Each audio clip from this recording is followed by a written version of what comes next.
So good afternoon, nagbabalik naman tayo. Mayroon tayong i-share na kunting impormasyon. Ito yung Genset FG Wilson 500 kVA. Ituturo natin kung paano mag-reset ng push button.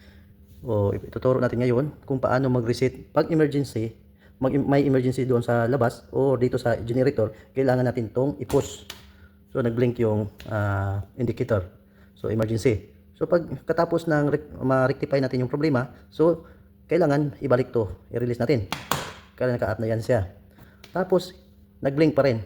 So ipo-push natin dito. Ipo-push natin. Okay?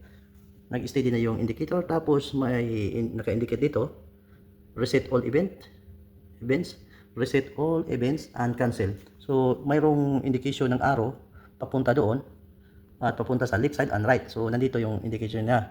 So yung reset, yung indication left side, yung cancel right side. So nandito yung indicator sign. Ito ang right. Ito ang right, ito ang left. Sorry So ito ang right, ito ang left. So kailangan ma-press natin tong left side. Yung naka-indicate dito. See? Reset all events. So kailangan ma-push natin to. Pag ma-push na natin, mawawala yung indication niya sa emergency alarm. So babalik ng normal. So tapos i-testing natin pag gumagana na. Pag gumagana na. So i-try natin pag press on. So nag-start siya. Okay? Ito lang. Ito lang muna.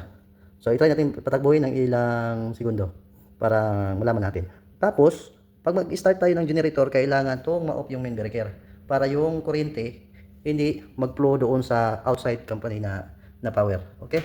Kailangan natin ito. Kailangan talaga yung standard natin. Kailangan ma-off yung breaker ng generator bago patakbo. Okay. Okay guys. So start natin.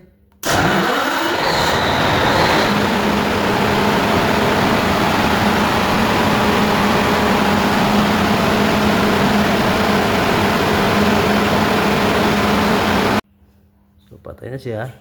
Kailangan natin tong ibalik on. Right.